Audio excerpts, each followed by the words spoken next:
Hi friends, welcome to Gauri Devi recipes. ఇవాళ నేను మీకు పచ్చి కొబ్బరి టమాటా పచ్చడి ఎలా తయారు చేయాలో చూపిస్తానండి.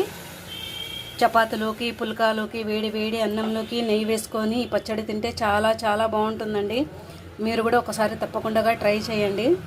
ముందుగా దీన్ని ఎలా తయారు చేయాలో చూసేద్దాం. సగం పచ్చి కొబ్బరి చిప్ప తీసుకున్నానండి. దీన్ని చిన్న చిన్న ముక్కలుగా కట్ చేసుకుందాము. చిన్నగా కట్ చేసి పెట్టుకున్నానండి. ఇప్పుడు స్టవ్ ఆన్ చేసుకుని ప్యాన్ పెట్టుకుందాము. ఒక స్పూన్ ఆయిల్ వేసుకుంటున్నాను. ఒక స్పూన్ పొట్టు మినపప్పు, ఒక స్పూన్ శనగబెళ్ళు వేసుకుంటున్నానండి. మీరు మామూలు ఉద్దిబెళ్ళు కూడా వేసుకోవచ్చు. ఇవి వేయించుకోవాలండి. 2 ఒట్టిమిర్చి వేసుకుంటున్నాను. ఒక 3 పచ్చిమిర్చి వేసుకుంటున్నానండి. తుంచి వేసుకుంటున్నాను. పచ్చిమిర్చి మగ్గించుకోవాలండి. 2 మినిట్స్ అయినాక కొంచెం జీలకర్ర, 1 స్పూన్ ధనియాలు, ఇవన్నీ వేయించుకోవాలండి. వేగినాయండి. ఇప్పుడు పచ్చి కొబ్బరి వేసుకుంటున్నానండి. ఒక 2 నిమిషాలు వేయించుకుందాము.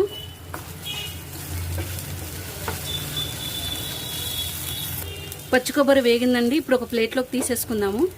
ఇలా ప్లేట్లోకి తీసుకొని చల్లార్చుకోవాలండి. అదే ప్యాన్లోకి 1 స్పూన్ ఆయిల్ వేసుకుంటున్నాను. 2 పెద్ద సైజు టమాటా కట్ చేసి వేసుకుంటున్నానండి. కొంచెం చింతపండు వేసుకుంటున్నాను. మూత పెట్టుకొని 5 నిమిషాలు మగ్గించుకోవాలండి. టమాటా మగ్గిందండి. స్టవ్ ఆఫ్ చేసేసుకుందాము. ఈ టమాటాని చల్లార్చుకుందామండి. ఈలోపు మనం ఒక మిక్సీ జార్ తీసుకుందాము. పచ్చి కొబ్బరి, పచ్చిమిర్చి మొత్తం వేసేసుకుందాము. రుచికి సరిపడా సాల్ట్ వేసుకుంటున్నాను. 4 వెల్లుల్లి రెబ్బలు వేసుకుంటున్నాను. బరకగా వేసుకోవాలండి మిక్సీకి.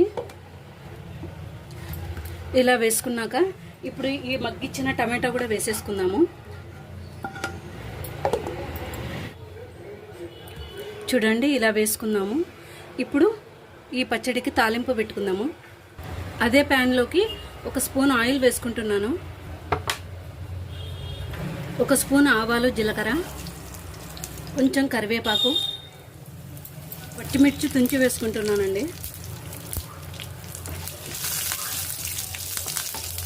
కొంచెం కొత్తిమీర. ఇప్పుడు మిక్సీకి వేసుకున్నాం కదండి, ఆ పచ్చడి వేసేసుకుంటున్నాను. స్టవ్ ఆఫ్ చేసుకుందామండి. కలుపుకోవాలండి బాగా. ఇంతేనండి, పచ్చి కొబ్బరి టమాటా పచ్చడి రెడీ అయిందండి. ఈ వీడియో మీకు నచ్చినట్లయితే నా ఛానల్ని సబ్స్క్రైబ్ చేయండి, లైక్ చేయండి, షేర్ చేయండి.